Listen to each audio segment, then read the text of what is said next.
And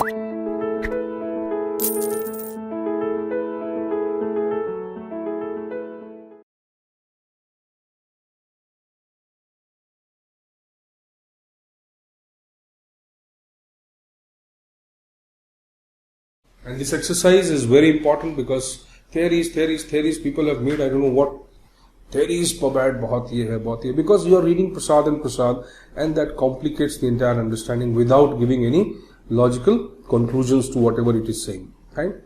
So Prasad and whatever the third author is there, okay, they all have just copied the content. Right? They need to relook into their own book. Fine. So if you're reading Prasad, you'll feel that way. The theories are so complicated, and most of the teachers have made it that it is so complicated. It is not at all complicated. It is only concept. If taught in the beginning, fine, it becomes more easy. Right? But then obviously you need a very thorough understanding yourself for that. Right? Which is a very difficult task because it requires a lot of effort. So let us say we are doing exactly the same thing. So we are trying to build your baby steps towards the understanding of theories. Right, and theories are, they are the bedrock, they are the skeleton of any subject. They define its scope, they define its basic vocabulary, they define the basic concepts of that subject. Without knowing, we cannot move further into the subject. We cannot venture, we cannot research, we cannot, experiment in the subject at all. Right? Right. So, we'll talk about these things. So, we have already discussed about, let's say,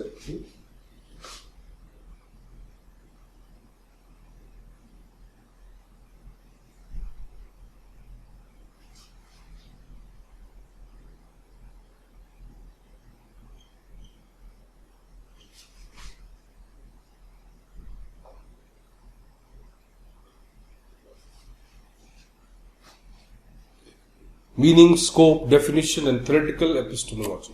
That is what we do. So let us focus on what we are doing. Like we had given a brief discussion about Wilson, right? So let us see.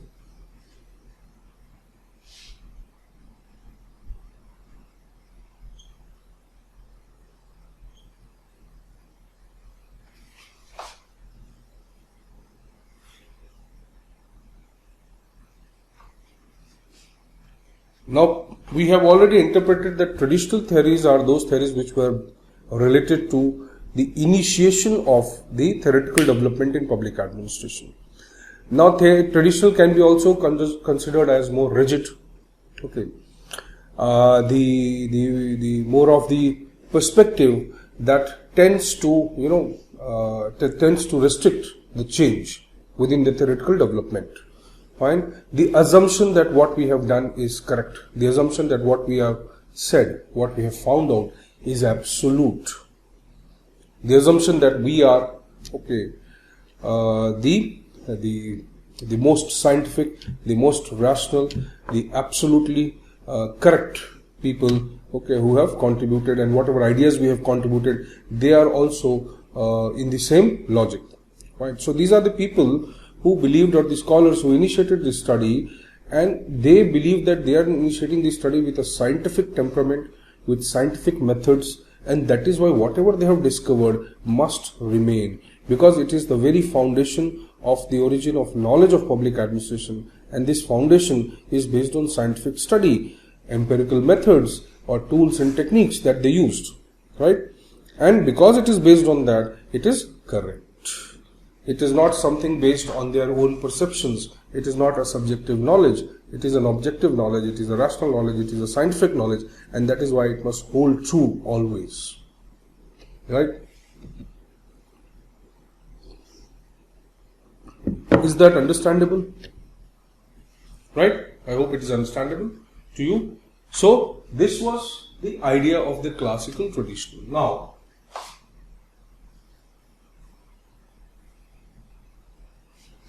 we use the word classical to define it in a more sophisticated manner, in a more positive orientation. Fine? Something which is evergreen, something which remains as the foundation, something which may be relevant even today in some form. Right? Though it may not be contemporary in nature, it is not state of the art. You understand what is state of the art?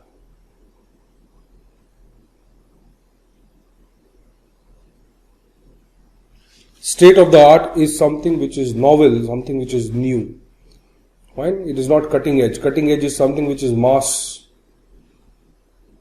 which is accessible to everyone. That is cutting edge at the grassroots.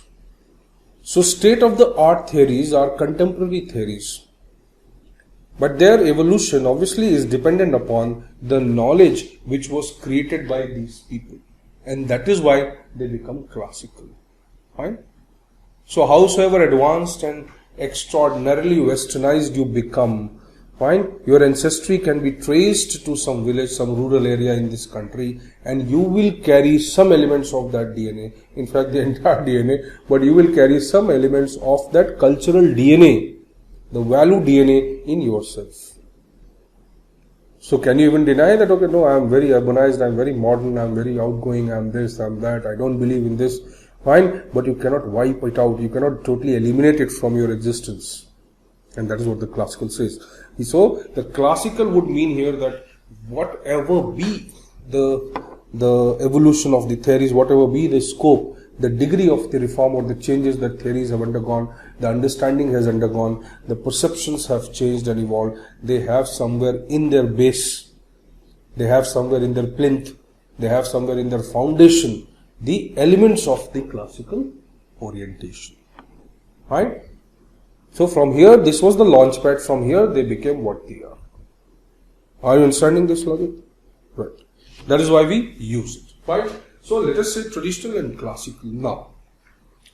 Now let us understand, I told you that there were a lot of people, a lot of scholars in the initial stage who were concerned with that. And this was mostly concerned with the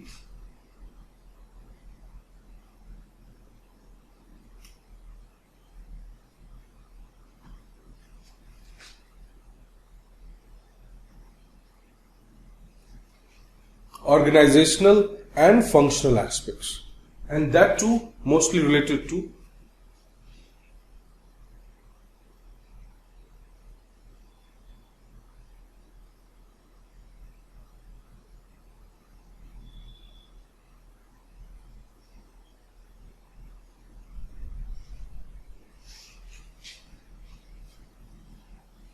was this aspect is clear to you, that they were mostly related to this organizational, internal, and not the external aspects, right? So they focused on this. Now when we view public administration as an organization, right, or as an activity, as a set of functions, we are basically concerned with the internal function. Like if you remember the diagram we said, now the simple diagram was that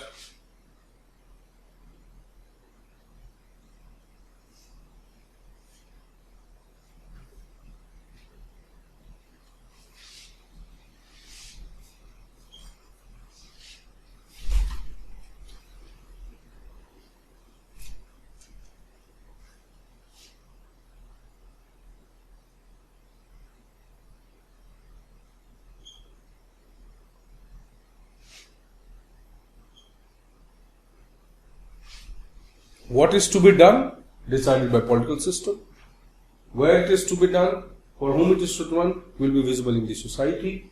Okay. So PubAD was not largely concerned with these things.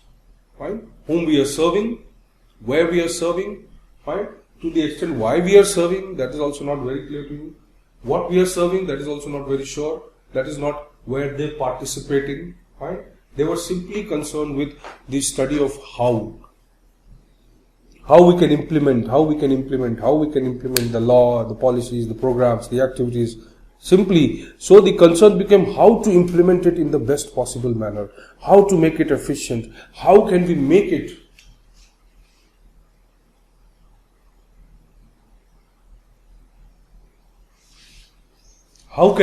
a science, right? Is this clear to you?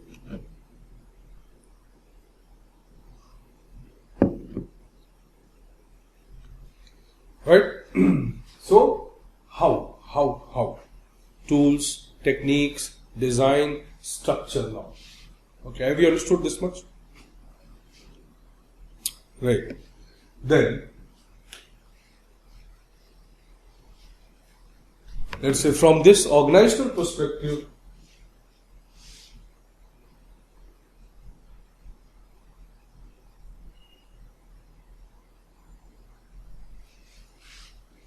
now PubMed as organization. Now let us broaden this perspective.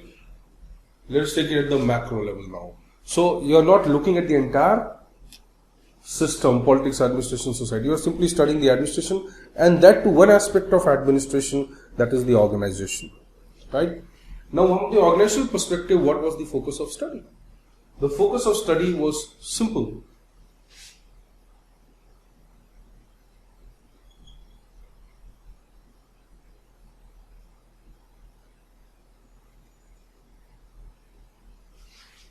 The structure, design,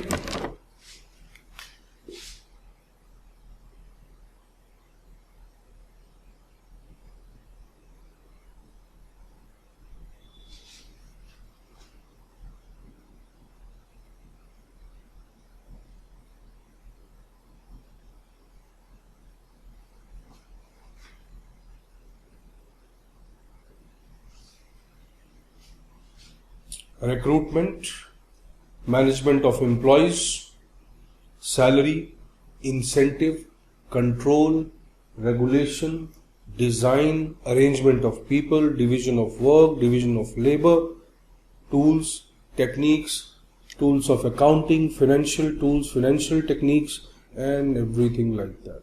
Management, inventory control, resource management, and things like that. Now, this is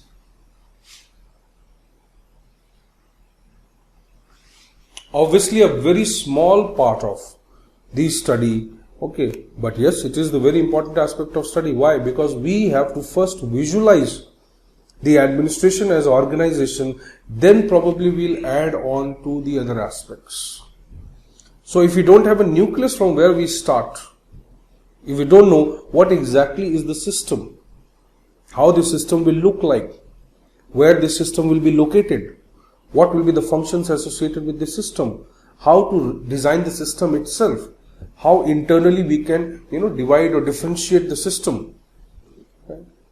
What it does, where it does, how it does, or what are its various facets, what are its changing perspectives, what is the level of evolution of the system, all useless unless we have this.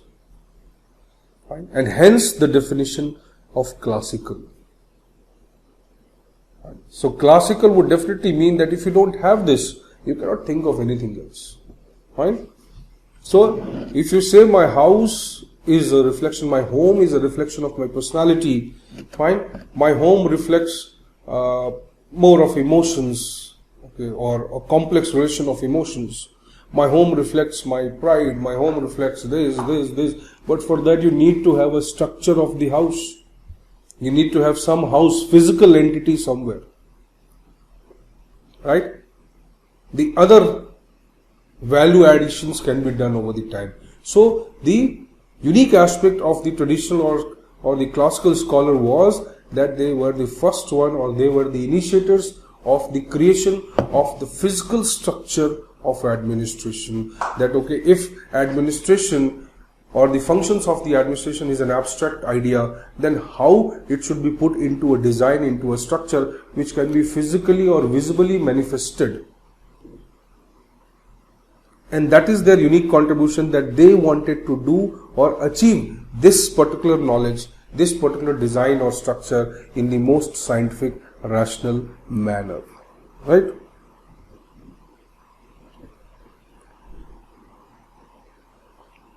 Have you understood this logic?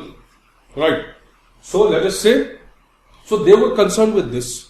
Now, as they were concerned with design, structure, right? Right? Is that clear? Let us see.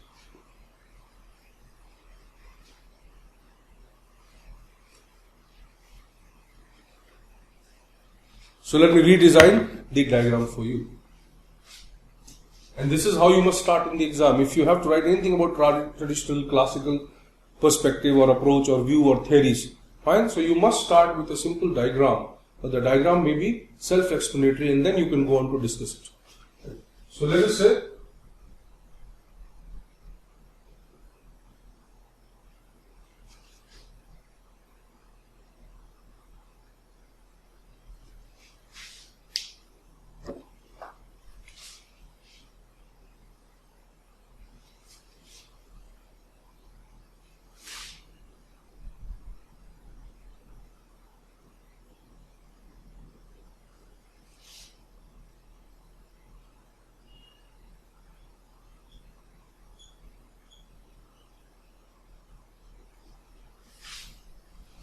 activity, organizational.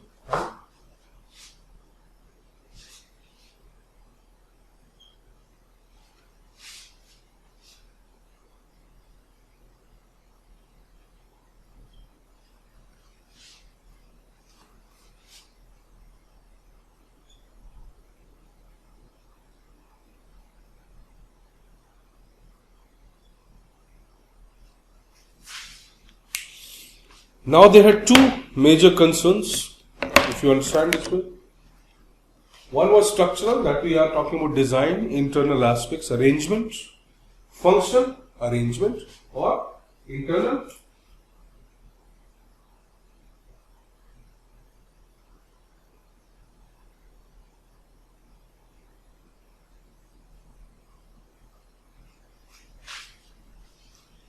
Right. Till now, there is no confusion. Right? There is no confusion till now, I hope so. Let us take it this way. So, from the organizational perspective, the structure or structural idea was the most important. The structure, what is a structure now?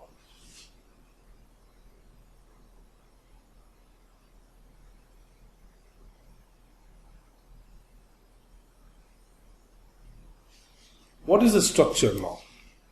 And see, so they had two concerns. Let me complete that part.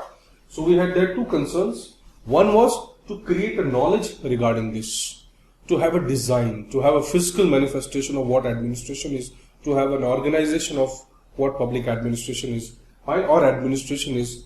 Okay. The second was that how do we arrive at this knowledge? Right? In every era, you will find that this was also a major concern, how to arrive at this knowledge. So, one is the knowledge.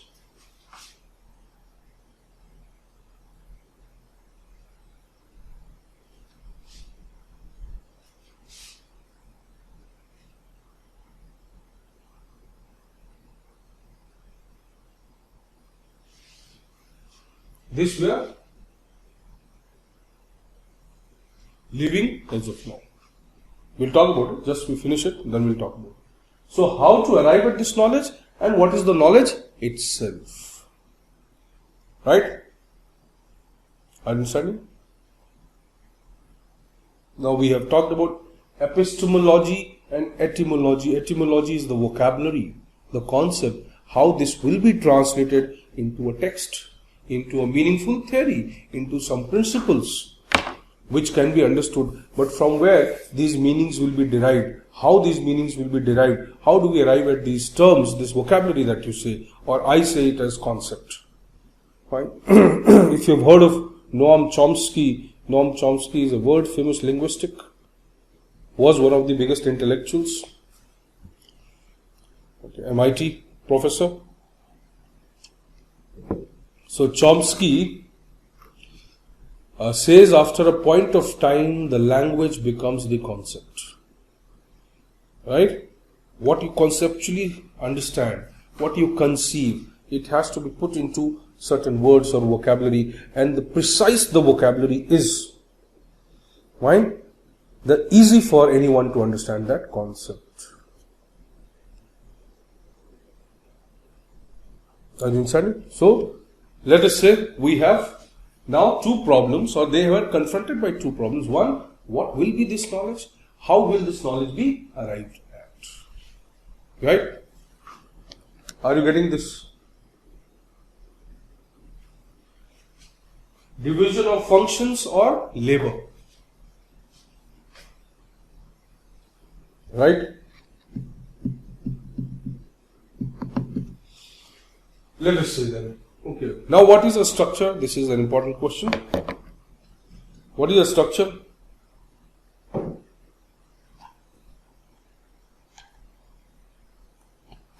Somebody can tell me what is a structure?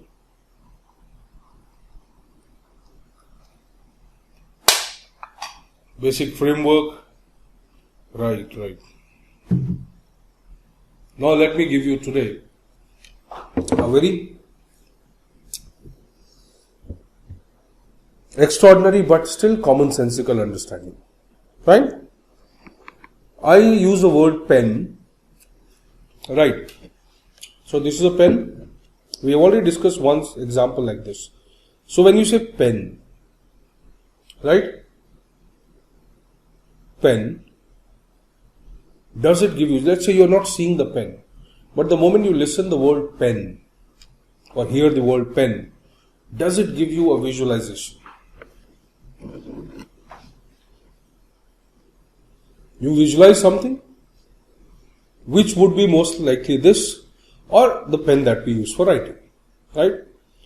Does it also gives you a sense of what pen does, what functions are there? So if the moment somebody says, you can visualize that also, no? What functions can this pen perform? Or for what purpose the person would be asking for a pen? Let's say for example a person asks for a pen from you. So you can visualize the pen and probably also the purpose for which that person is asking the pen. Right? So you know how the pen looks like. You know what functions it performs, and you may also know why this person wants pen. Because he has to write something, he has to sign something or something like that. Right? Can you visualize it? Right?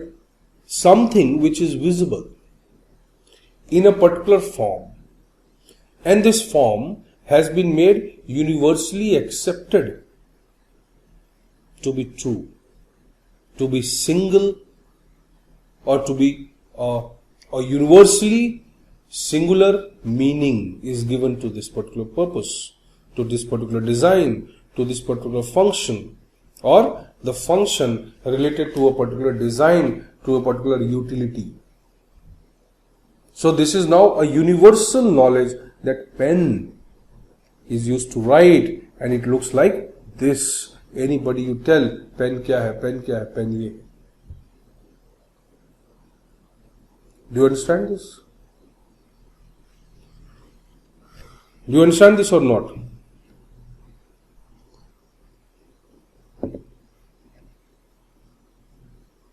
What does it mean? There are a lot of engineers I know, a lot of people from science background, a lot of people from commerce भी हैं, humanities भी हैं, no doubt. What is the meaning of this? Tell me. What does it mean? That universally we know this.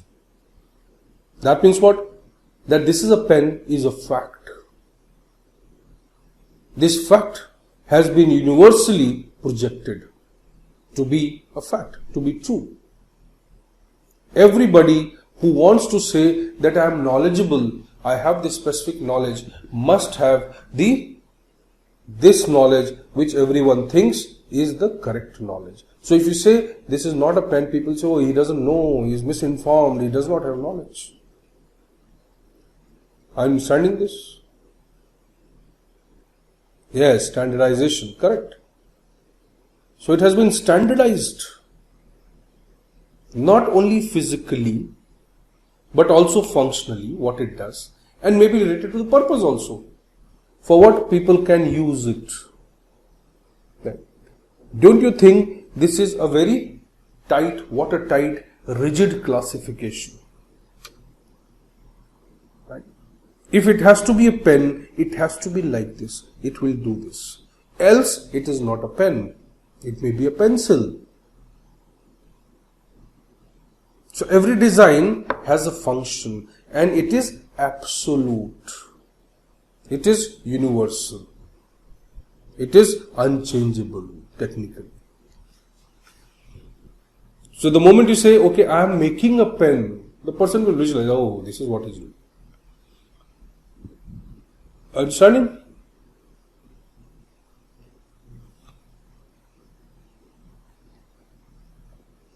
Is there a confusion in this? No. Right?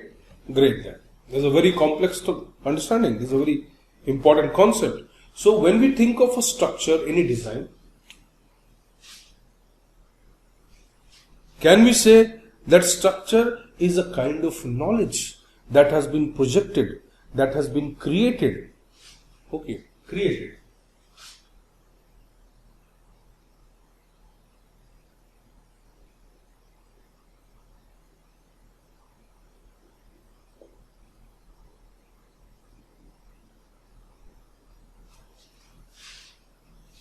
Universal, rigid and absolute.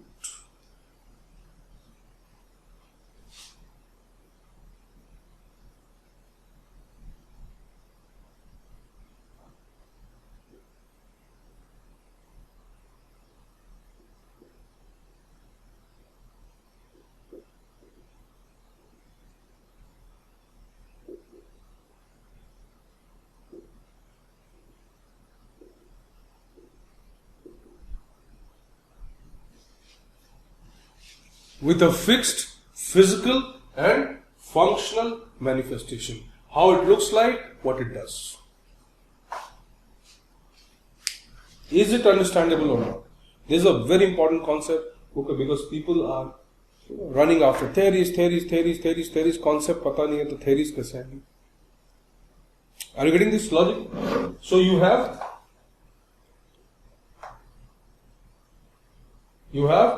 a more or less a fixed, a standard, which you have created and you have projected it universally. This is knowledge and this is somewhere universal, rigid, absolute, and this is what is something which is universal, something which is rigid, something which is absolute, something which has been defined.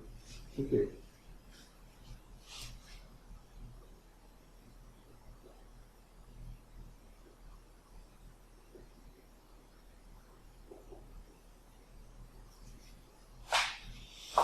Science or rationality, at least for public administration or most of the humanities, they use the word science because they can never be science like the astrophysics or the physics or for that matter, any other science. Okay, they cannot be like that, but they define it as science. Why? Because it is fixed. It is logically interpreted. It is manifested in the best possible form. Now, if you make a pen in any other way, probably, it may not be as efficient, it may not be as easy to use, it may not be as effective as it is. Are you getting? Who hasn't understood? Bolo. I know it is little heavy on the, but abhi jo effort hoga. So the more you sweat here, the less blood on the war, on the field. Fine? So that sweating process is also important.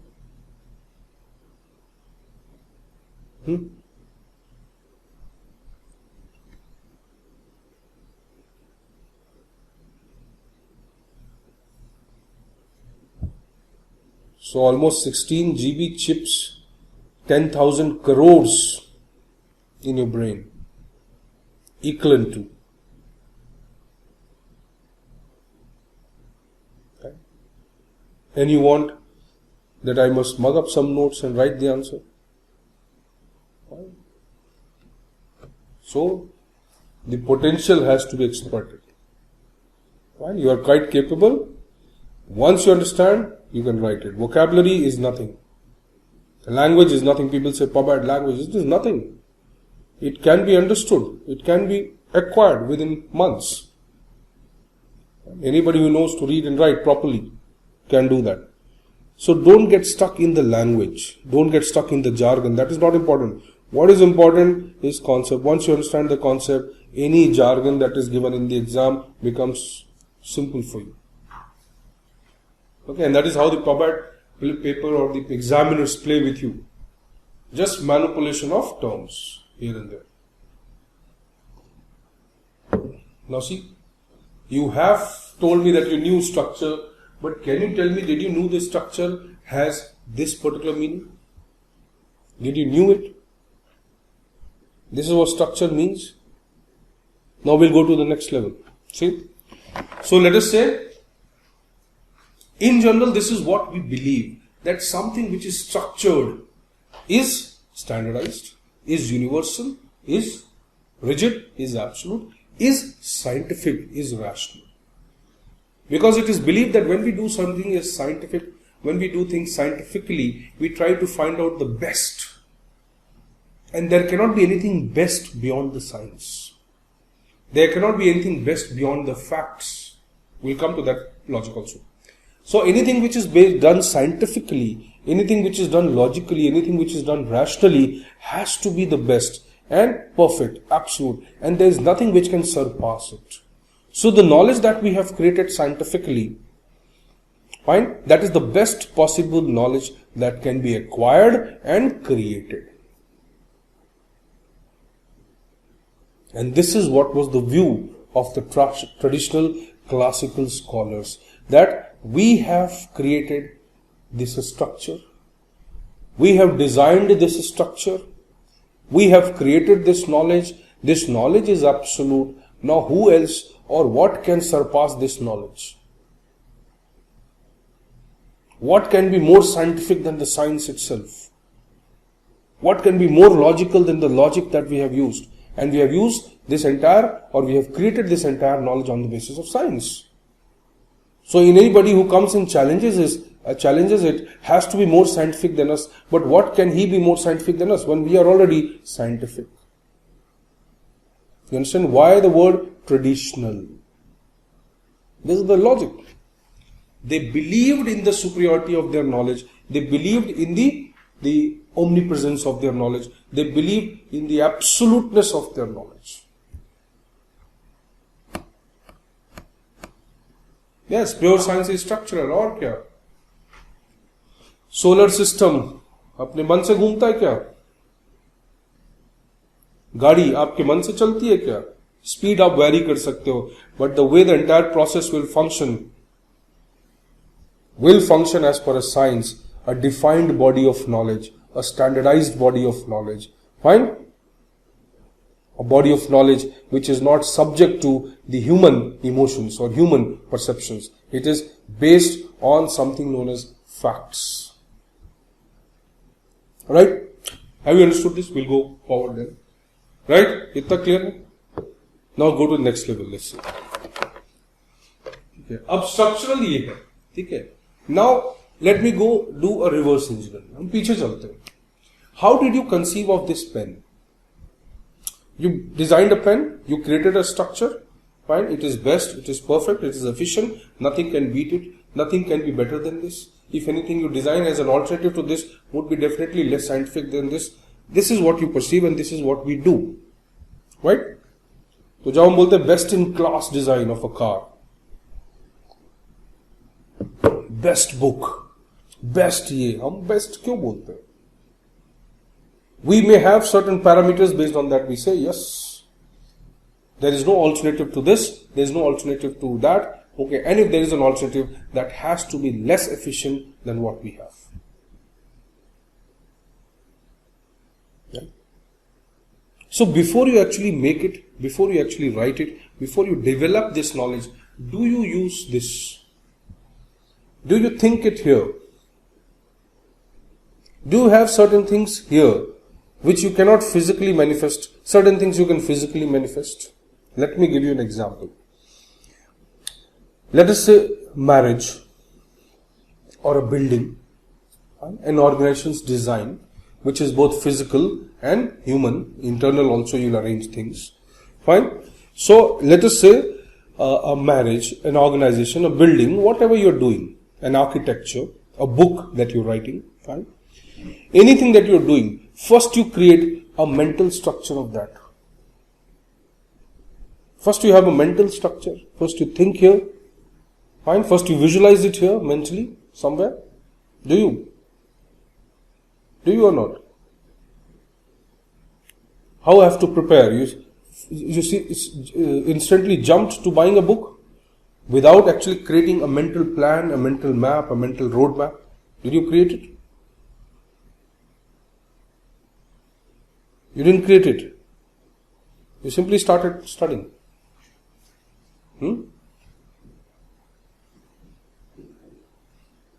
Created.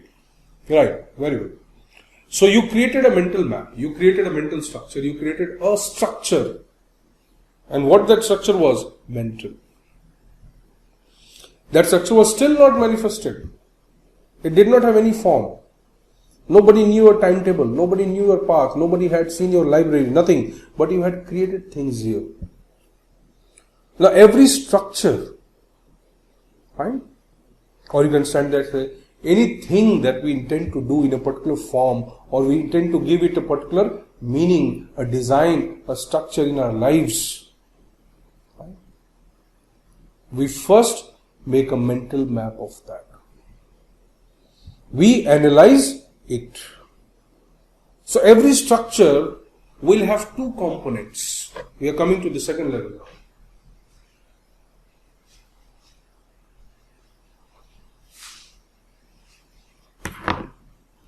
Every structure will have two components, or there can be two phases of that. One,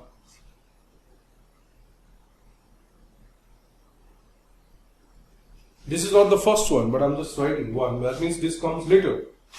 Physical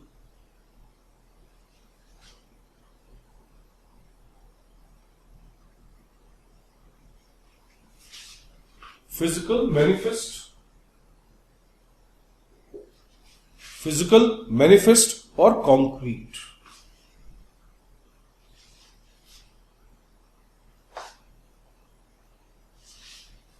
This is something that precedes this, comes before this.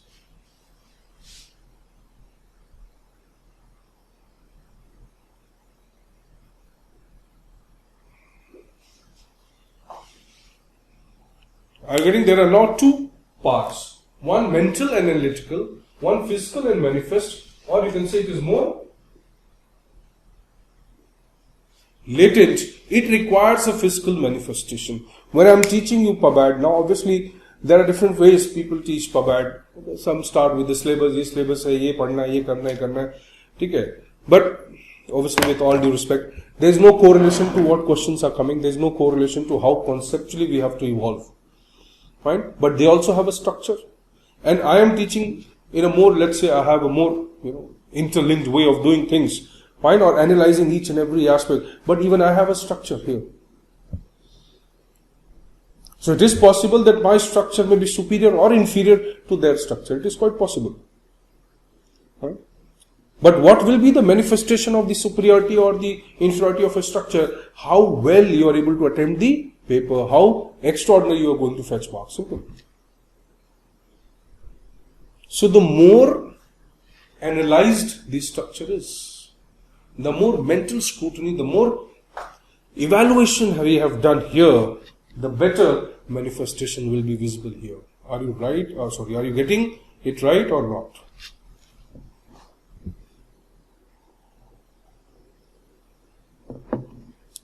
Right? The more refined we are here, right? The more visibly perfect we are here.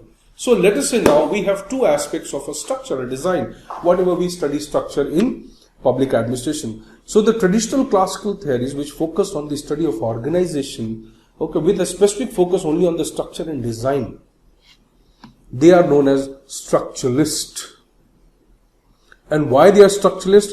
Because they wanted universal knowledge.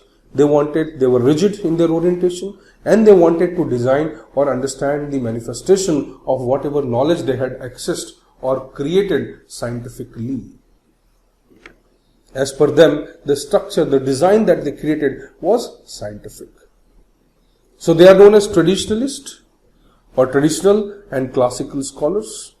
Within them, okay, there are categories like structuralists. and functionalist. The one who are more concerned with functions. Once the structure is designed, they are more concerned with functions. Or they were concerned with functions, and as per the function, they created the structure. Now, we'll come to that. Don't worry. Right? Don't be confused. First, you simply understand this. So, there is a mental structure. There is a physical structure. Right? This mental structure must precede the physical structure. Generally, it happens that way. Now, let me give you a very simple, like we say, marriage. So, marriage has a manifestation. Yes. There must be husband, there must be a wife, there must be a male or female. There are rituals associated. There are celebrations associated. There are festivities associated. There is a specific type of structure, manifestation. Fine? You cannot say a birthday party looks like a marriage. No. Birthday has a different structure, marriage has a different structure. Right? So the manifestation, the elements, the scope, or the variables that will be visible in a marriage would be much more complex, much more than what they are in the birthday. Right? So the logic is that when we are talking about a structure, fine? So we say, let's say for example, marriage. So marriage has a manifestation. Okay, rituals, decorations, menu, festivities, a specific type of things, a specific pattern of things or activities that will emerge, right? But why to have marriage? Still debatable, right? Right? So it's still a big question. Now Adam Smith, you must be knowing, is a very famous scholar, the father of classical economics. Adam Smith, भैया सुना?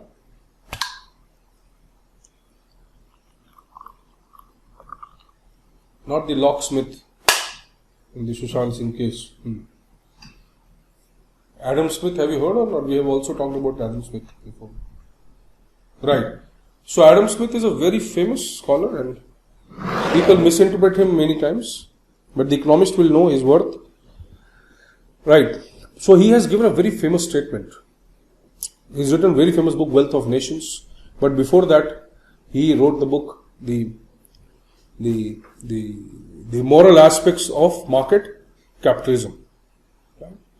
He was basically one of the first one to think of the morality and the ethical aspects of capitalism. Right. So he has given a statement as the marriage legalizes the sex, the market legalizes the greed. That's a very extraordinary statement. As the marriage legalizes the sex, the market legalizes the greed. So when we say marriage, now there is a specific structure associated with marriage until Ayushmann Khurrana comes or certain other people come, fine, or Bohemian Rhapsody comes. Have you seen this movie? Bohemian Rhapsody? Right? Who has seen it? You know, bureaucrats are like generalists. They have diverse interests. You know how many bureaucrats have written books, they have written plays, they have written, novels, music. Likewise. You cannot denounce your hobbies and become a good bureaucrat. Don't do that. You can top the exam, keeping your hobbies intact. Fine. So, let us say, Bohemian Rhapsody was a movie on Freddie Mercury, the Queen, right? Very popular person. Got the Oscars also. This is information, GK, right? So until that comes, and they say that no, the LGBT, the homosexuality is an accepted form of behavior, is an accepted form of relationship. Now see, do you think that the mental pattern of marriage that was created, a husband, wife, children, a family, a particular form of marriage will be conducted, that mental pattern of the mental structure got broken by the emergence of or acceptance of homosexuality or 377 in India, whatever. Right? Its criminalization was also born out of a structure that marriage is like this only. This is not marriage. This cannot be marriage. Marriage has this purpose only. Are you getting? Are you getting this or no? Great. सही है. Why? क्योंकि ये बहुत complex चीज है. But once understood, simplifies a lot of concepts in PubAd. In fact, in any humanities. So see, every structure will have a mental aspect of physical manifestation. Let's say marriage एक example था. ठीक है. Constitution, political system. We value democracy. We respect democracy. Fine.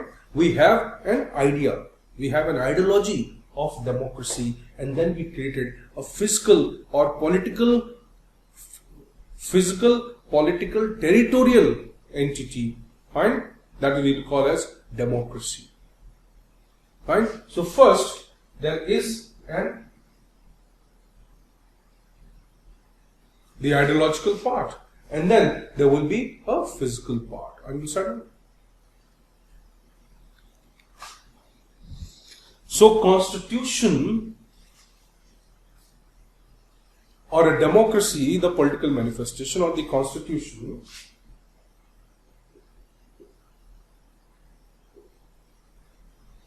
the physical document that you see, which has articles, which has provisions, which has number of parts, schedules, and all those things that you see, right?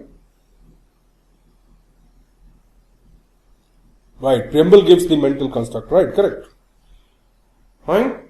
But even the preamble is a physical construct which has been written, created. Fine. It shows the ideology, no doubt.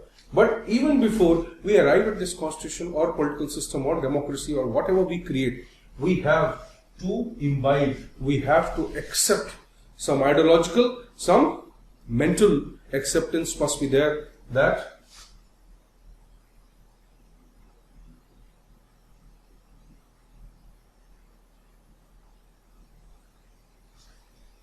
constitutionalism is the ideology which leads to the formation of the constitution.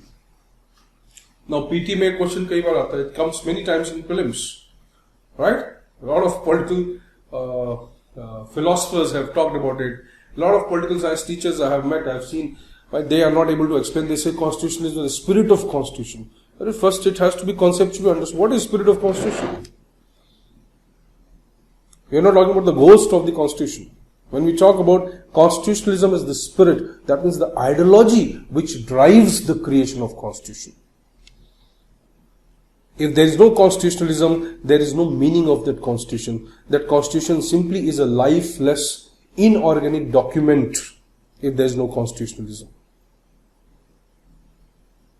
So the moment I am obsessed with the ideology of having a government and the government serving the people and how this government must serve the people and how do we create a design, a structure, a format in which the government must serve the people. The government will have the power, but the power cannot be discretionary used or the power cannot be misused by them. Okay, that unless I have that ideology, unless that I have that passion, the motivation that I must have such a government, I cannot create it. My manifestation cannot be simply by borrowing. So Ambedkar did not, or people who created the constitution were not simply borrowing the provisions. They were imbibing also the provisions and trying to match it with the value system of the society or what value system they wanted in this society. And then they created the constitution. So the physical document, the textbook is nothing, it is just a manifestation. The important aspect is how based on the ideology you have imbibed certain things. Understanding? To understand. So this is your analytical structure, mental structure. This is your physical structure. So these people wanted both. And they were concerned with both. Obviously, wanted both in the sense, this is very logical aspect of this. Right? So your manifestation reflects your mental activity. Your manifestation reflects your analytical skills. How you have interpreted something. How you have interpreted PubAd. How you have interpreted organization. And that is how you have manifested it in the form of a theory or in the form of a knowledge that you are creating. Have you understood this or not?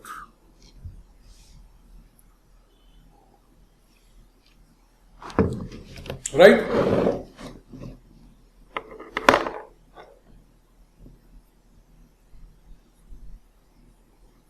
Fine. So that's a great progress if you have understood. Right? So, logically, now these people or these scholars they created organizations.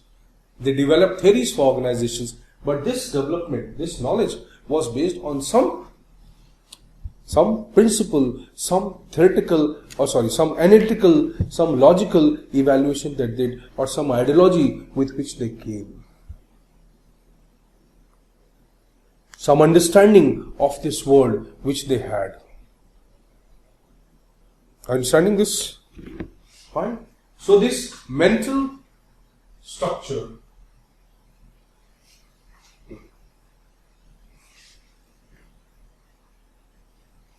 this ideological aspect, or you can say the values, the ideology which they had,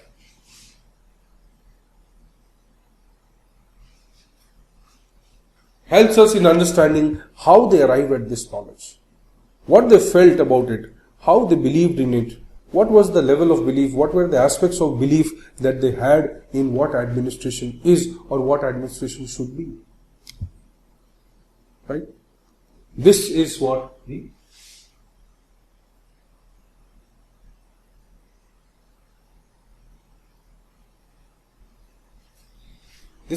epistemology is. The belief, the basis of making the knowledge. Fine? So the moment you say, no, killing animals is very natural to human beings' adaptation. We kill, we eat. We have to survive. Survival is a natural instinct. It's an ideology. The moment somebody says, no, if you have to survive, there are other means also. Why to kill animals? An ideology. At least some belief system. Right? That is what we call epistemology. So every epistemology or every theory that developed, every phase in public administration that evolved will come from an epistemological basis. The basis of knowledge, the philosophy behind it, the ideology behind it, the value system behind it, which was manifested in particular form. The understanding of this world or of public administration, so to what extent they understood it, is based on the framework, the value system, the ideology, the basis on which they tried to understand it. Are you understanding this or not?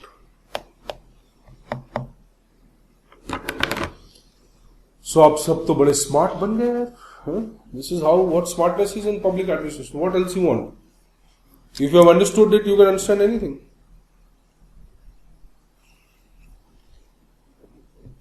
In 2017 question came. Epistemological 18 also question came.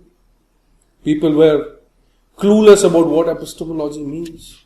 Root of knowledge basis. That is not the logic. First you have to understand how the knowledge is created. There will be an ideological basis, there will be a mental structure based on which we create a knowledge. Anything that we interpret in the world comes from our perception. There is nothing like absolute truth. Right? But what they believed is that this is absolute truth. Fine? We'll come to that. So epistemology. Now is it clear? Epistemology क्या होता है? Basis है. Ideological basis है. Fine?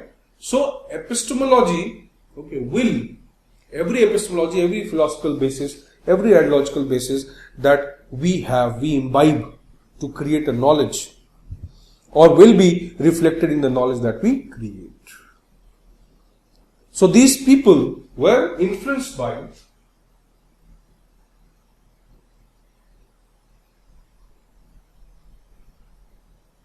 or these people were obsessed with creating a science of administration. I'll tell you what it means. And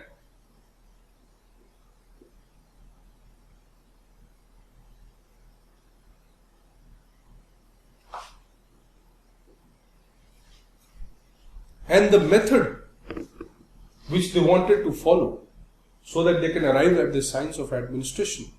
That is also very important to understand. So that methodology which they wanted to follow, okay, that methodology, that influence from the ideology which they wanted, right? This basically comes from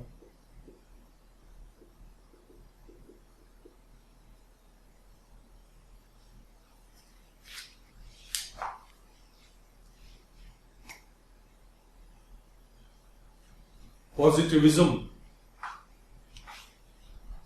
Positivism is the ideological basis, is the philosophical basis of developing the science of administration. Fine, or if you have to have science, you need to have a framework of positivism. You need to be obsessed with the idea of positivism. It is the positivism as an ideology which will influence you, because you want to understand things rationally, logically, scientifically, and then develop that knowledge. So positivism is basically a philosophical tool, an area of study, right? A specific way to study things scientifically.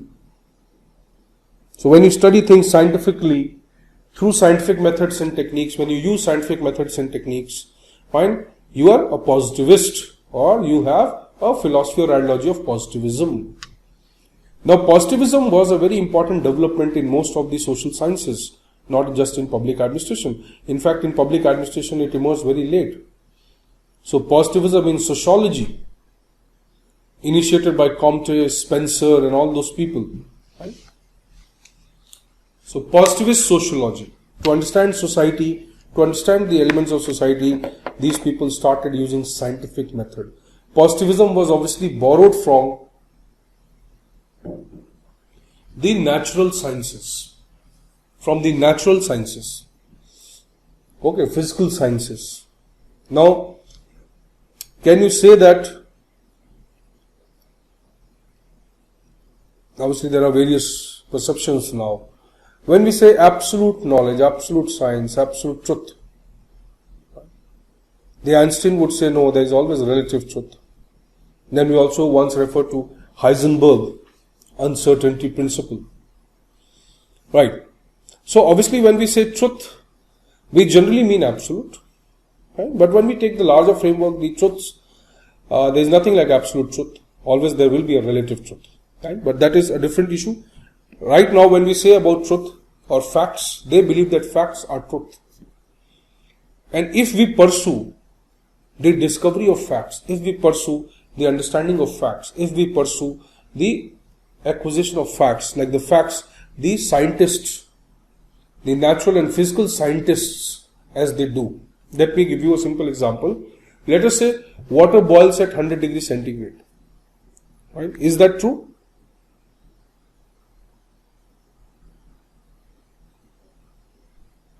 How many of you know that water boils at 100 degrees centigrade? All of you must have studied 10th class science. So water boils at 100 degrees centigrade. Correct? So this statement is not wrong. If you get in the exam, in your prelims, will it be correct?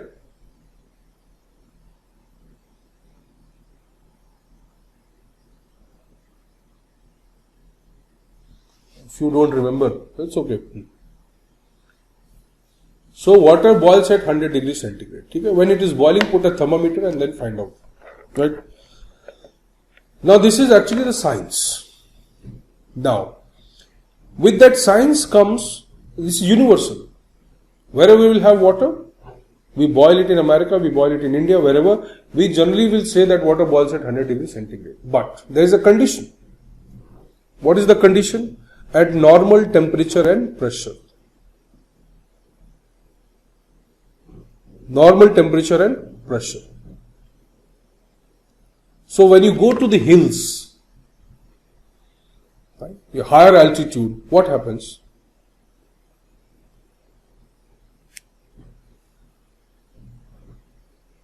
It's not 100% true, but most of your engineers tell me what happens. ये तो PT का question है.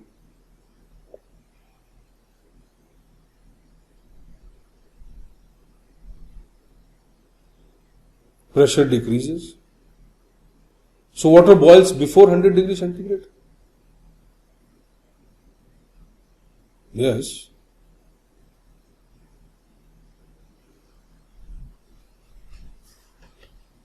The laws of pressure and temperature works differently in different situations. Fine? Still, yeah? So let us say, it boils early. If it boils early, will it cook things at their temperature? Let's say the dal cooks at some particular temperature. But water is boiling before that.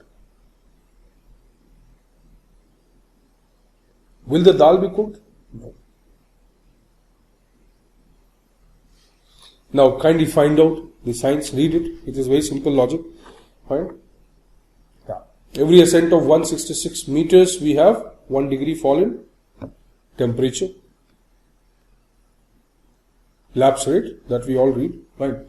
Let us say, so when we are talking about the science, the natural science, there also the facts are not absolute. What about their facts? It may not be absolute, but still, right? Because they believe that any knowledge that is created, it would be rational, it would be logical, it can be universally accepted, it would be the knowledge if it is based on science and scientific methods. Positivism is a philosophy it's basically a philosophical tool. It's a philosophical knowledge. Right? It is a branch of philosophy, you can say, or a method in philosophy, which says that anything is knowledge, is worthy of being a knowledge, is worthy of being knowing, is worthy of being called a fact. Anything, listen carefully, anything is worthy of being called fact, or is worthy of knowing, is worthy of being known, is worthy of putting it into knowledge, is only when it is amenable to sensory perception. Amenable to sensory perception means that we can see, we can touch, we can smell, we can feel it physically. Your senses. So now that is positivism. Positivism says that anything that is amenable to our sensory perception is a fact. And any knowledge based on that fact is science. Anything which is science is absolute, universal. It has to be accepted by everyone, and it will be same from country to country, region to region, culture to culture. It doesn't change. So the knowledge that we are creating, see the traditional scholars, the knowledge that we are creating is based on positivism. It is used, scientific methods are used to acquire this knowledge. This knowledge is based on facts. What are facts? Facts which are amenable to sensory perception. Fine. And as we are acquiring and developing this knowledge based on this scientific method, it is universal. It has to be accepted. It is visible everywhere in the same way. Have you understood this line? This logic, have you understood?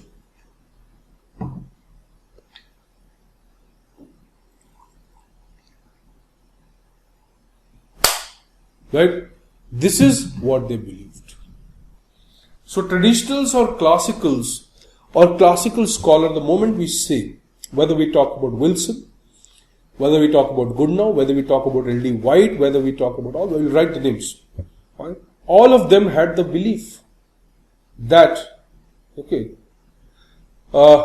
science, the knowledge we are creating is science, or the knowledge that must be created for the study of public administration, to develop the subject of public administration, must be based on science. What is science? Science is based on facts. What are facts? Facts which are amenable to sensory perception, and which are universal, which are non-changing, which do not change from culture to culture, society to society. They don't change. So anything that we predict, that we say on the basis of these facts would mean that it is universally true. Have you understood this logic or not?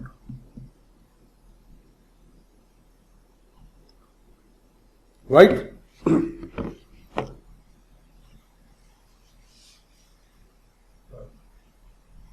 So positivism, epistemology, right? And purpose, the science of administration. How to use,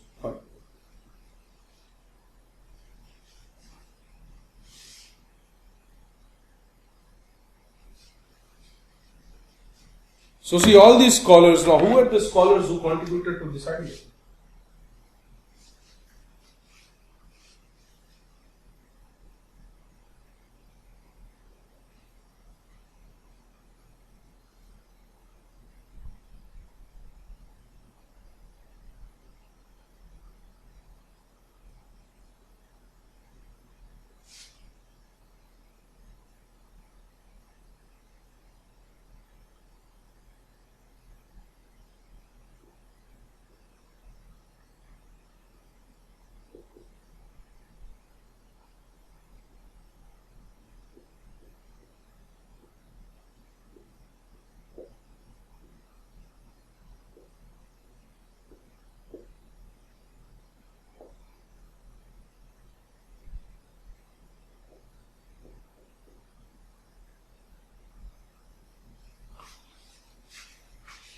A unique contributor.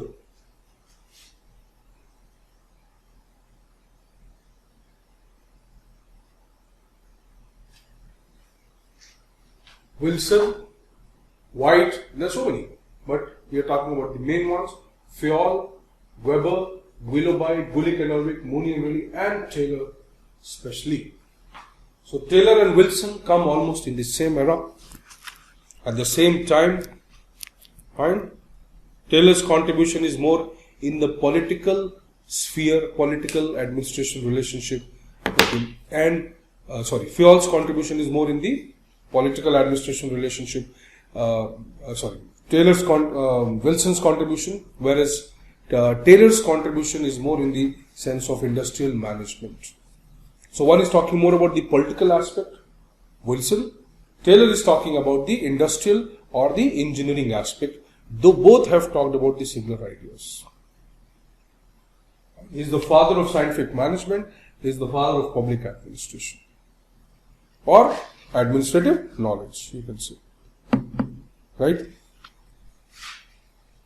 Is it visible?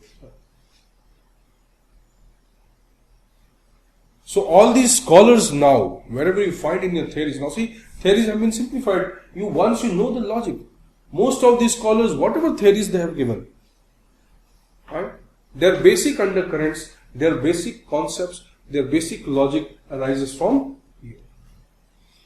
Now, out of this, obviously, some have talked about the functional aspect.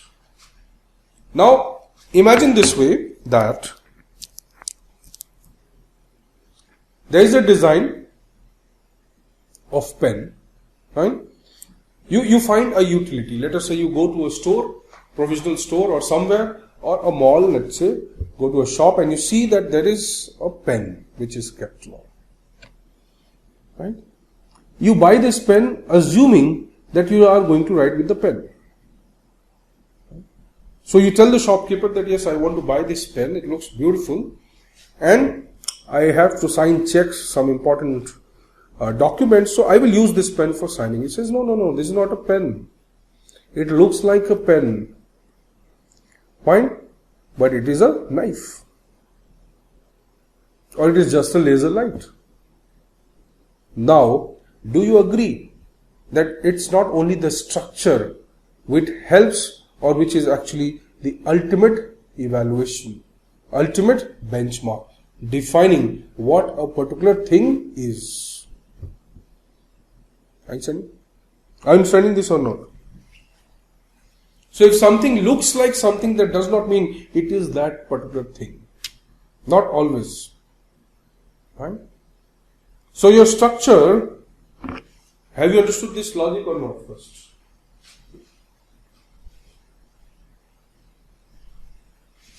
The structure, भैया yes, no, कुछ तो बोलो. या बोलो. Great. Right? So, when we are saying every structure, design, everything that we create, right, must also perform some function to be called what it is. Now we come to the second very important concept used in theories, or especially in the traditional theories, in the initial theories that we'll study. Right? or the way PubMed is defined.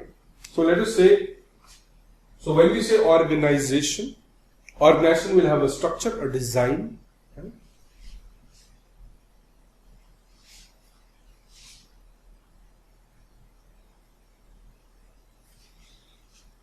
right? And every structure, every design,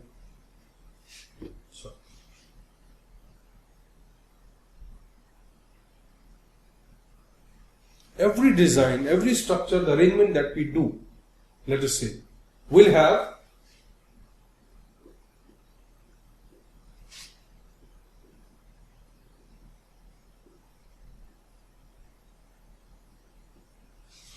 internal components. For example, this pen, the pen will have a nib, the pen will have what is that, foam which absorbs the ink, right? The pen will have the stem, it will have the cap. Now see, are these the components of pen? You understand this thing or not? These are the components of pen. So the same way there will be components of organization.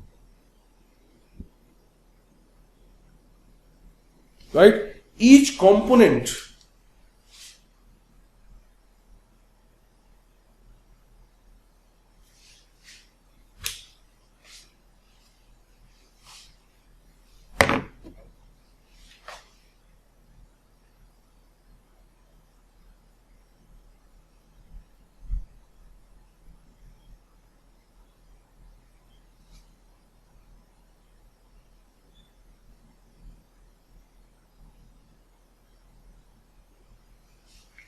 right? Each component, right? There are various components which will be there, right? Let's say financial department, administrative department, production department, and likewise that means any type of organization that you want to create. If it is administrative department, it will have different components. So every organization that you want to create, every structure that you want to create will have some internal components. These internal components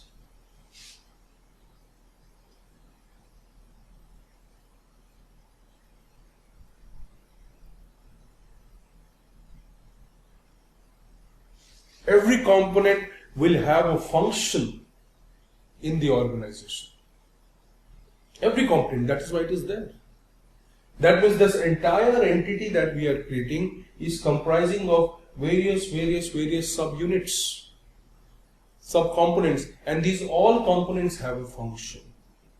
All these functions when clubbed together will create this design, this organization that we want. Are you getting? Are you understanding this? So some people, okay, now this is a very important concept. Now this components, how do we arrive at these components? How can we think of component that if I need to have a camera as a structure or a camera, let us say I want to build a camera, a design. What are the components of a camera? How should they be arranged? Now the moment we say how should they be arranged, structure. What are the components of a camera, or what are the inevitable components that will make up a camera so that it can be called as a camera? You simply cannot keep things, arrange them and say this is the instrument I mean. No. It has to be arranged in a very logical manner. It has to be arranged in such a manner that every component performs the best possible function, and then only the entire camera will perform the function. So every component must perform the best possible function so that the entire organization performs the best possible function. Are you understanding this logic? This is the basis of understanding most of the theories that we are going to study. So this is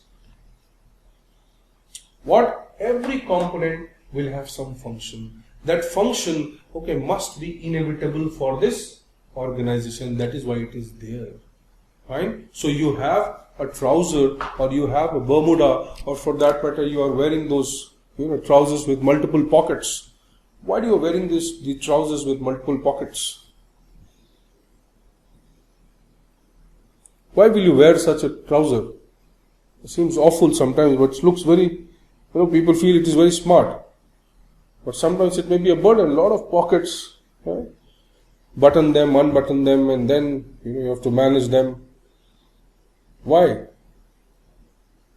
Tracking purpose, right? It has a purpose. That structure that is created has a purpose. So with the bigger purpose that you have, fine, you are using this particular trouser which has some specific sub-components which are the pockets, fine, and these sub-components also have a function to perform so that the overall function is achieved. Try to understand. So what is the purpose of the organization? Based on that purpose of the organization, the components will be decided, and these components will be arranged in a particular manner, structure, that they create the best possible outcome that we want, or the best possible output that we want. So our purpose is maximized with the contribution of each and every component to the organization. So this arrangement, fine, or this visualization, that what are the components, what are the functions that are necessary first to make this structure exist, and then this structure to perform what we want. So if rocket को launch करना है तो you need to have that design. You need to have a launch pad, you need to have an observatory, or you need to have a, controlling station or command station, right? So who will visualize that we require these functions to fulfill the function that we want, to fulfill the ultimate goal that we want? So to fulfill this ultimate goal, we need to have certain functions. Fine? How these functions will be arranged in the best possible manner? Structure. What will be these functions? Functional. So there were many scholars who tried to find out that what would be the most important functions necessary to be performed in the organization we called as administration. Can these functions be reduced or increased? Is there a need to improve upon these functions? What new functions can be added? What old functions can be removed? So these scholars, fine, they were also rigid because they wanted to find out those inevitable functions, those absolute functions which make up the best structure of organization. Fine? So structure is the arrangement. Most rational, most efficient arrangement, and functional or functionalist approach is what? To find out the inevitable functions that are necessary for an organization to exist. If that organization is industrial, or that organization is political, that organization is administrative, what is the nature of organization? It doesn't matter. These are some inevitable functions which are necessary for any organization to exist. Fayol is a functionalist. Fine? Gully Kervik, both. They are concerned with design, they are concerned with functions. Right? Wilson is a functionalist. He was not concerned with structure or design, but he was concerned with function. What are the functions PubAd will perform? So see, the initial classical traditional era, where most of the definitions, the meaning, entire meaning and studying of PubAd we attribute to is not the entire meaning, that is incorrect. Fine. So it basically revolves around this idea. It revolves around this perspective that organization is a structure, is a design. We need to find out the best design based on the scientific knowledge that we create. Fine. This design comprises of certain functions. These functions more or less are absolute in nature. Any organization in the world will require these functions. How these functions need to be arranged? What are the best functions which need to be performed so that this exists? Both these aspects became very important here. Now they were not much concerned with what function this organization has to perform, because they believed that if organization is efficient, it is designed in an efficient manner, whatever it performs will be the best. Whether you have to perform social justice, whether you have to perform administration, whether you have to perform industrial productivity, it doesn't matter. That is what they believed.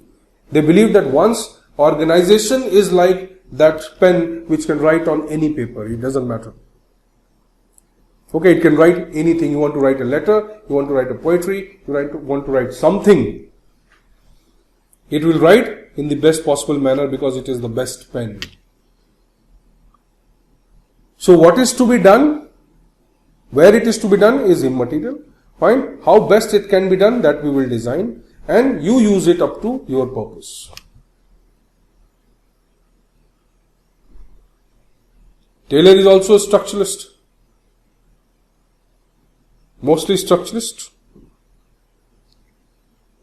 We'll come to that, don't worry, why you are jumping. Don't jump to the conclusions right now. Right? Knowledge is evolutionary. So, first understand this logic. This is a very important logic. Fine, it may require, many times it happens that people complete the entire class, they give the exam, they write mains, but they don't understand what it is.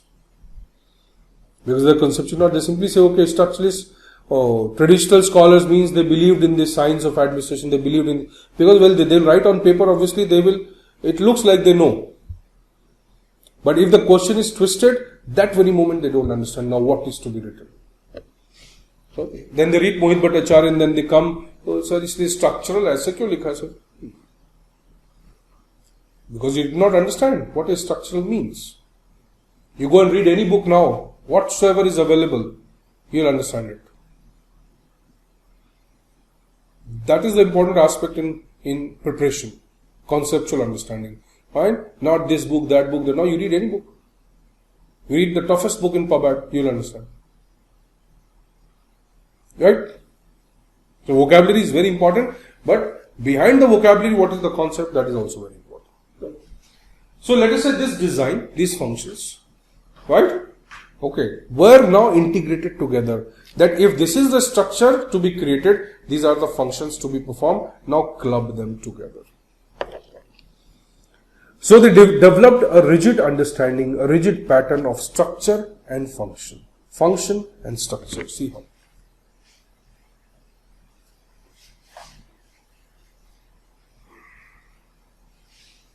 Like I said, okay,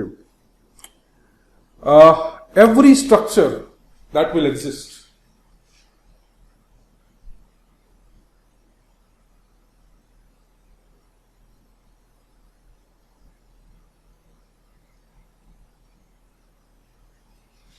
every structure will have a function. Right? Itna clear this way? To perform any function in the best possible manner, you need to have a specific type of structure. Do you understand this or not?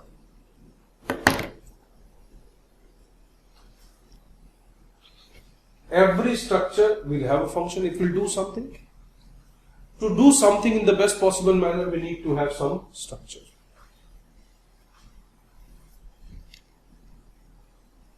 Yes, structure is linked with function, correct.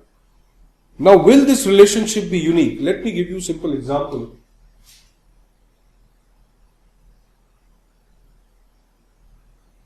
इतना तो आता है maths, बहुत simple relation है. Structure 1, function 1. Right? ठीक है?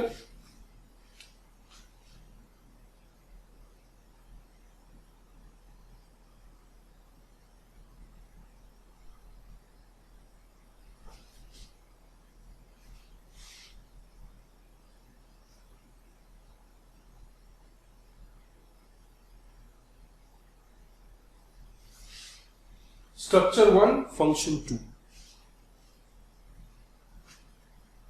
Now, does this relationship remain unique? No. The same structure, the same design can perform another function. Pen writes. Similar design. Fine. But writes that whatever you are writing is with ink. Fine. So the function will change a little bit. Pen, the design remains more or less, but it becomes a pencil. It writes.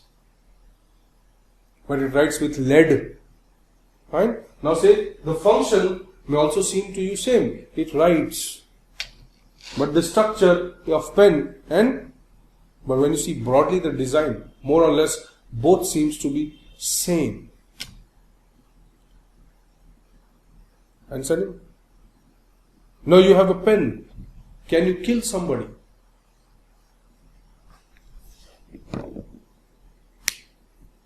Can you kill somebody with pen?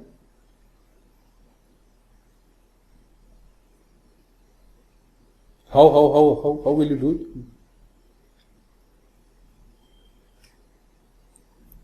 Yes, you can use the pen. Right? So let us say you stab the throat of someone. Or at least you can hurt someone with the pen. Right? Now what is the purpose of the pen here? The purpose of the pen is not to hurt someone, is not to kill someone, is not to, be used for, hitting someone. It is to write. So the best function that pen can perform is writing. Though you can hit someone, but it will not be the best. It will not be as good as the knife is going to do it. Right?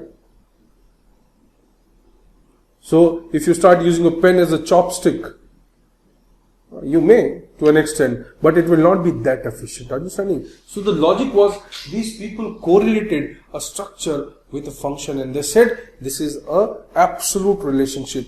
One structure for one type of function. And this is best, and what it performs is the best. If you go for any other design to perform this function, you will not be able to perform it in the best possible manner as this structure does. Organization, if this is the design, the best output. If any other design, it will not be best. It can be anything, but not the best. So what did they become rigid? Because they believe that this is based on science, and once it is based on science, it will perform, or the impact of this would be the best. Nothing can beat it. Right? Same way, to perform a function, there will be a unique structure, a unique design which will do it in the best possible manner. So there can be a unique structure for a unique function. That is what they believed, and they created it. In reality, it may not be true. That is a different aspect. Right? So they believed this way. So some people searched for the functions of organization, that okay, what an organization is and how or what are the essential components of an organization. If you have to create an organization, what functions would be needed? Find out what will be the universal functions needed by all the organizations in the world. Whatever is called as an organization, there must be some unique, inevitable functions which will be performed. How they will be performed, how this arrangement will be done, so that these functions give the best possible outcome. So this relationship became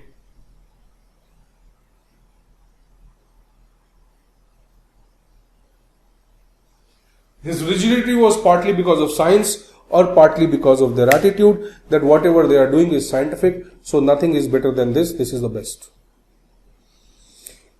Now, do you understand why we call them traditional? Why we call them classical? And do they justify, or are they worthy of being called traditional or classical? Do they fall into this classic definition of a traditional scholar? Okay, so here when we are saying traditional, does not mean that they are not scientific, they are scientific, they are rational. In fact, the emergence of public administration theory or public administration knowledge starts with a scientific temperament. Any subject in humanities, they will not or cannot be said to be of non-scientific temperament. Fine? It may not be science in the term of the natural sciences. It may not deal with facts. It may not deal with the physical objects, but it will deal with human beings and society and all those things. But to a large extent, things which we develop or the knowledge that we have developed seems to be predictable as per them or as per most of the scholars who contributed to the public administration under the epistemology or under the ideological influence of positivism. They believed that whatever knowledge they are creating is universal, is scientific, is rational and predictable. Obviously their purpose was that we can have a science of administration which will help us understand the various problems of society and can give practical solutions to these problems. But their primary concern was not the study of problems of society. Their primary concern was the study of internal arrangement of organization, the internal functions of the organization, and how to resolve any problems related to them. And they believe that if they are able to design this organization, they are able to design this internal structure in the best possible manner, they are going to achieve whatever they want. Are you understanding this logic? You getting this? So they believed that way. And this was the universal truth which they said, that we have come with this universal truth. This is the universal knowledge. This is what we are, and this is scientifically what we have studied. So obviously there is no question of any alternative emerging. There is no question of criticism, because what we have done is scientific. We are not doing it on our own perception or our own discretion, by not based on our own will or our emotion. We are doing it objectively after due assessment, and whatever is being done is scientific in nature. So they believed it is absolute. There is no need of any evolution further. Right? But one point they missed. That what are they studying with? Organization. Okay, they are thinking, they talk about arrangement, they talk about structure, they talk about design, they talk about everything. But where is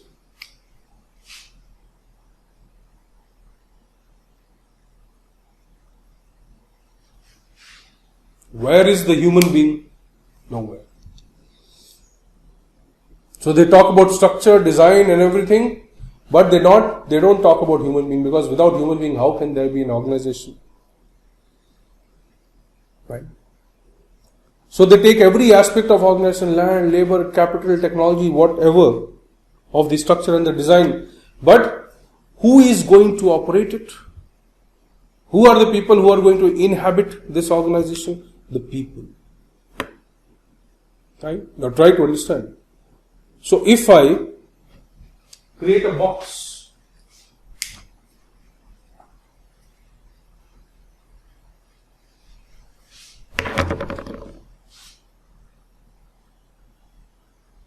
right? So I create a box, pardon it, it's a plain figure, right?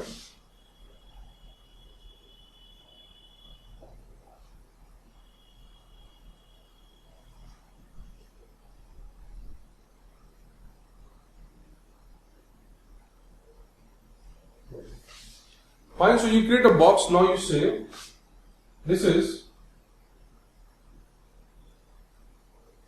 this structure, these are different components which will perform the function, and let us now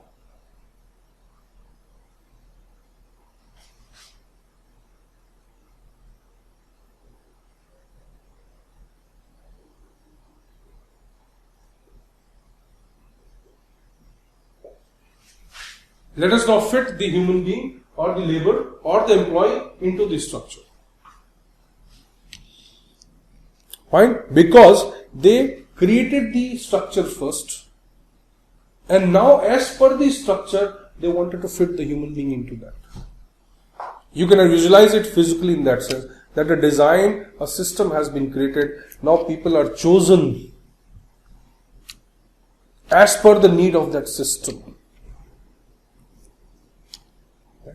So who is dependent? The organization or the human being? Organization is independent, the human is dependent. That only those humans will be chosen, only those humans will be fitted who fit into our mold. We will not change the mold as per the human being. Are you getting this? Are you able to understand this or not? Okay. So when you say civil services examination, bureaucracy,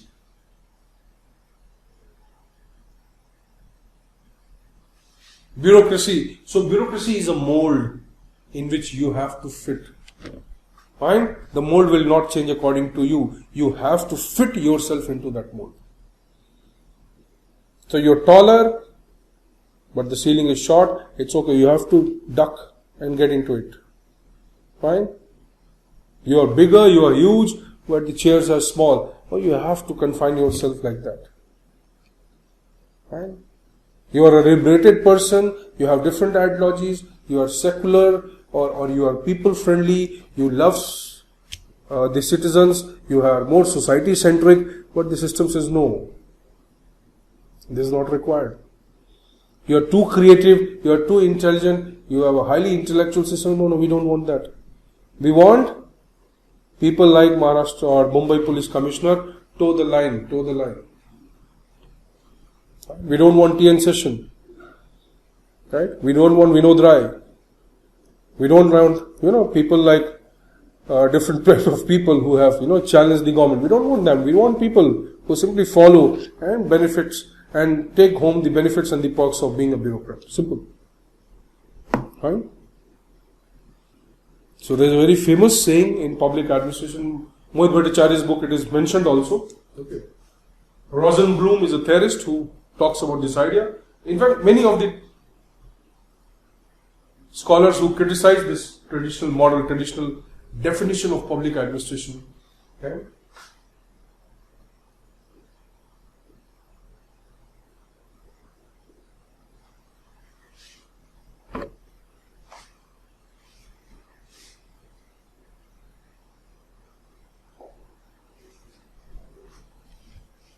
putting the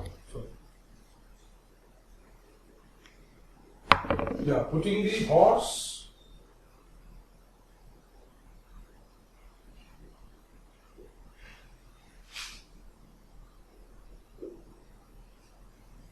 or fitting the horse into the cart. So putting the horse before the cart is designed, it doesn't matter it is according to the ability of the horse or not, but the horse is now fitted into the cart. Putting the cart before the horse is a different aspect. Right? So you are designing the cart now as per the strength of the horse. Here it is not like that. You are putting the horse before the cart. Fine? The design is there, the structure is there, and now you are fitting people into this. It doesn't matter. You have, or you tell them that you have to eliminate a lot of your values, your beliefs and all this, your emotional aspect, remove it and then enter the organization. We don't want that. Structural. You are predefining things and you want things to be arranged in that order only. There is no scope of discretion. There is no scope of emotion. There is no scope of change. There is no liberal, there is no room for any other aspect. The way you have designed it, the way you have created it, and that is how the people exactly need to follow.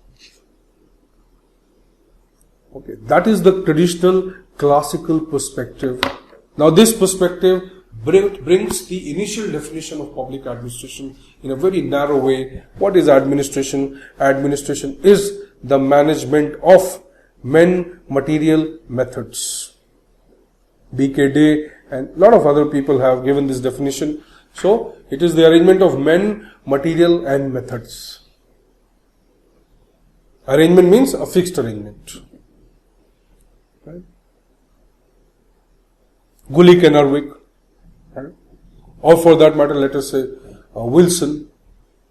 Every systematic and detailed execution of law is an act of public administration. That means what? Its focus is implementation. Implementation, how to implement, that is the focus of study. What to do, where to do, everything is already defined. Just go and do it. Don't think about it much. Fifner, Presthus. Administration is the inclusion of all the activities, whether techniques, tools, men or resources, in order to achieve the predefined goals.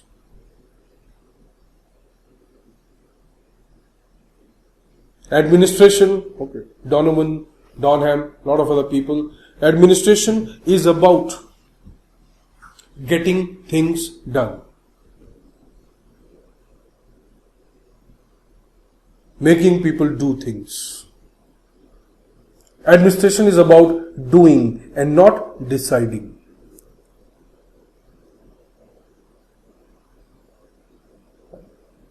Public administration is a system, is an organization which is designed to serve the specific needs of the society.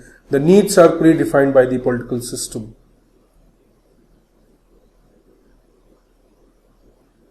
So most of these definitions that we see here, they are based on the logic that public administration as a system is not dynamic.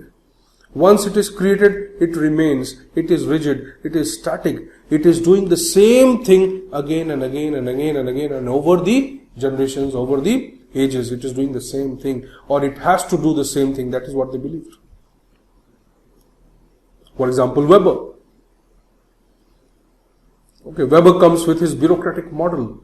He says this is the structure which is the perfect structure. This is the design which is the perfect design. Now he does not understand that the definition of perfect would change from society to society. The definition of perfect would change from the ages to ages.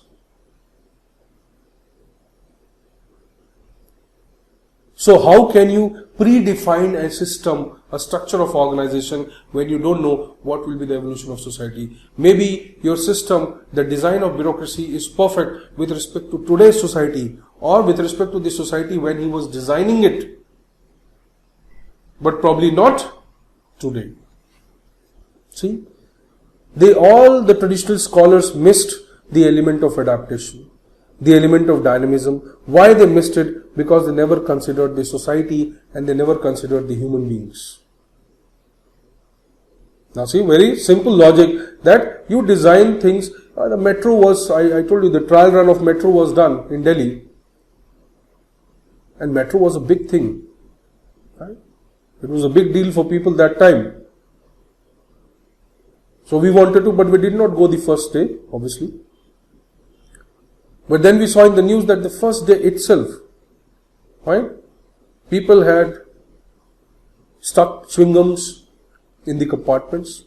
Many of the people had tried to restrict the closing of the doors. Okay. Many of the alarm sockets were broken. Right. Now you design a system. You created a structure and you said, oh, metro is a very comfortable train with all these amenities here. Now why you design? You believe that people are going to come and they are going to enjoy it, not destroy it. But can you predict human behavior? You cannot. And this is the worst mistake they did. They never understood that once the human being is also understood in the framework of organization, the organizations become dynamic, they become vulnerable, they become prone to changes. Because wherever the human beings will be, right, there will be dynamism, there would be certain changes, there would be impacts. And if we don't visualize this impact, how can we say the organization that we have designed is the best? Have you understood this or not?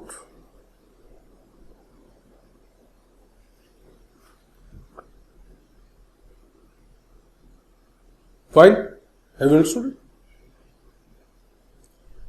So it is quite logical, and all these people who were concerned with defining public administration, the initial impetus to the study of administration, fine, scope, definition, it all related to this. What is the scope? To have an organization. The organization will be based on scientific study, based on the belief of positivism, which talks about facts. We'll discuss over the time, facts kya hai, right?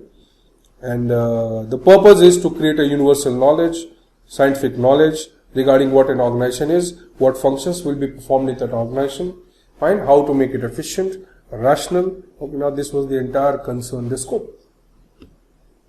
And the meaning that they gave to administration was a very narrow, conservative meaning, that administration is an organization, or public administration is an organization, right? A set of functions, is a subject which must study only these things. So Wilson comes with an academic perspective, no doubt, but his focus was also on science, even though he cannot be called a structuralist, but he was more or less functionalist. He did not talk about much of a structure and design, but he did believe that, okay, there are some specific functions to be performed by administration and they should perform that only. Administration is supposed to only do things which have been decided by the political system. Lot of ambiguity in Wilson's logic. The same Taylor is more concerned with techniques. Fayol is more concerned with functions. He wanted to find out what are the inevitable functions that we have to perform so that there exists an organization, and correspondingly what will be the structure. Weber, structuralist. The primary purpose of Weber was to create an organization which suits the industrial society, which will perform the work in the most efficient manner. So he got obsessed with design. What should be the design? What should be the arrangement? What can be the perfect arrangement? What can be the ideal arrangement? Bureaucracy, and he comes with bureaucracy. Gulick and Ervik, same principles. Design. They wanted to design each and every aspect. They wanted to standardize each and every aspect of organization. They are like the evolved tailor. The tailor was concerned with Taylor talked about stopwatch, imagine. Now why stopwatch? Or Taylor talked about a scientific arrangement of work. What does it mean? It says that if you are teaching, you must keep the duster and the pen ready here so that you don't lose time if you want to pick up the pen and write. This is what he wanted. Now, is it possible for a human being to be amenable to such? Now, every time do I need to write it and then keep it here, write it and then keep it here, rub it and then keep it here? It is basically mechanizing me. Fine? So, the logic is that most of these scholars, and Gulick and Ervik were almost same. They wanted to mechanize, standardize each and everything. Right? Where should the placement of light be so that it gives the maximum benefit to the reader? Let's say example this way. Right?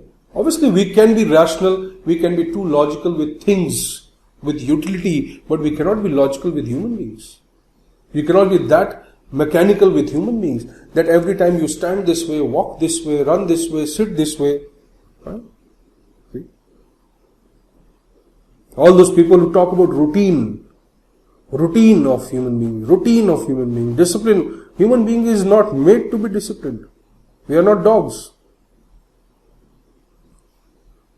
Right? We are not circus animals. Are we made to be disciplined? What is discipline? Okay, it is self-discipline.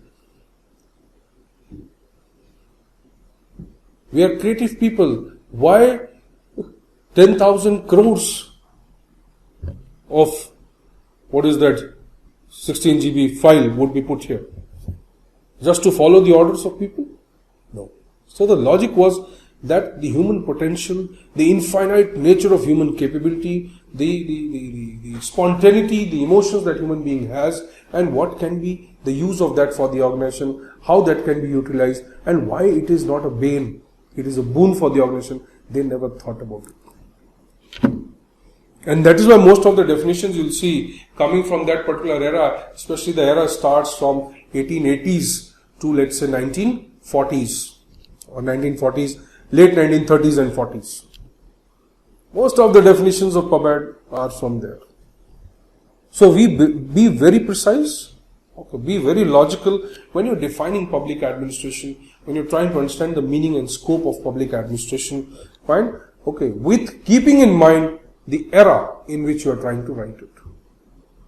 Or in general, if you want to write it, yes, you can go by era and say that, okay, you can very briefly say that, okay, in the traditional classical, the early phase of public administration, its definition was restricted, its scope of study was restricted to these aspects. And that is how the Pfiffner and Frestus, that is how the Gulick and Ervik, that is how your Wilson, and that is how your Fayol, and that is how Weber, they all have defined public administration. In general sense, people say administration comes from the Latin word administrare, to serve. Yes, to serve. But then you have to understand, to serve what? To serve whom? To serve how? is also a very important aspect. So the subject studies all this. If we take the literal meaning of administration or administrare as to serve, then obviously the definition of public administration or public administration as an area of study, as a system, becomes too ethical and moral to serve. But in reality, it is never used to serve. It is used to govern. It is used to control. It is used to coerce. So try to understand the hidden concepts behind their definitions. Because sometimes you ask, or many students ask, sir, iska naam nahi pata, what to do? If we don't know the name of the scholar in the bracket, what to do? You conceptually understand it.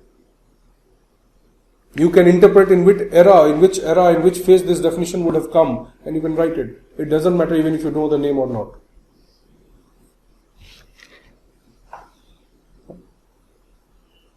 You cannot know. There are more than 1800 theorists who are important, relevant in PubAd. You cannot know the names of all the theories. It is illogical.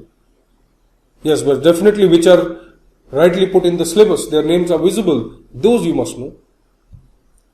But even what they said and how many things they said, you don't know. But if you know their perspective, that okay, this is what his idea was, this is his ideology was, this is what he wanted, this is from where he is coming, these are the undercurrents of his principles and theories. Now you can write him properly. Without losing the meaning, it becomes easy.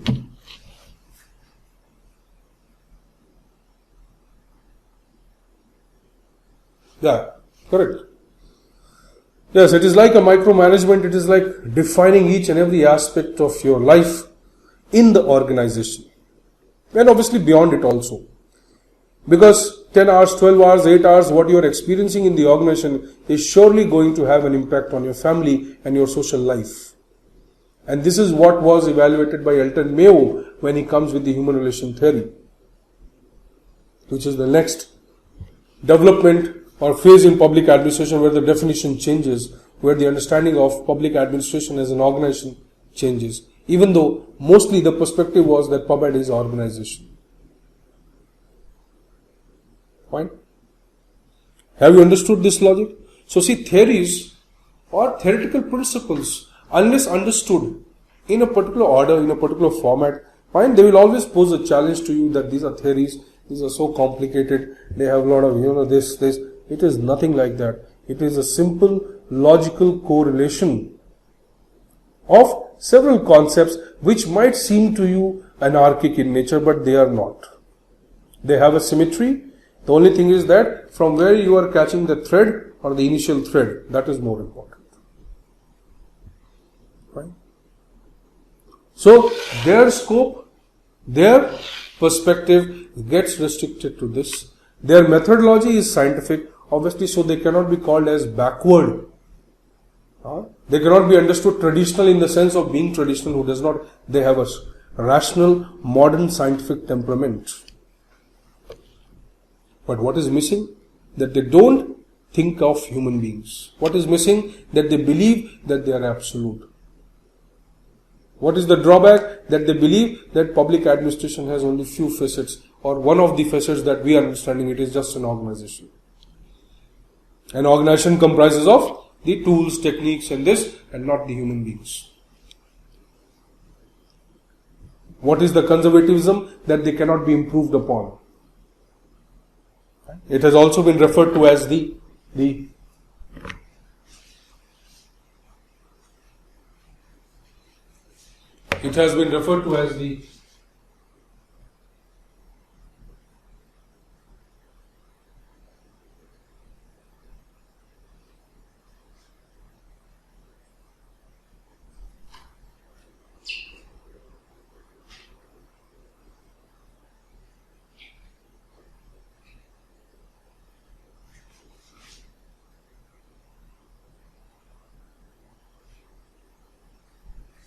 era of orthodoxy. And it is called era of orthodoxy. The conservative phase. So the orthodoxy was about that whatever is science is worthy of knowledge. Whatever is fact is worthy of knowledge. Whatever is amenable to sensory perception is worthy of knowledge. What is knowledge? That we are creating. This knowledge is universal. It can be applied anywhere. What is this knowledge concerned with? PubMed is organization. What is an organization? The organization is a structure, a design which comprises of certain functions. No human beings, or human beings are just secondary to this structure or design. इतना समझ में आया भैया? Did you understand it? Fine. Is it interesting or not? Tell me. Right? It's very interesting. It's not boring at all. This is a subject which transcends the boundaries of disciplines. Right? It is not a rigid subject like you have to mug up. State kya hai, theory kya hai, ye kya hai, wo kya hai. No mugging up. Understand the logic. The vocabulary will automatically develop over the time. It will, while you are studying, you are writing the notes, it will develop.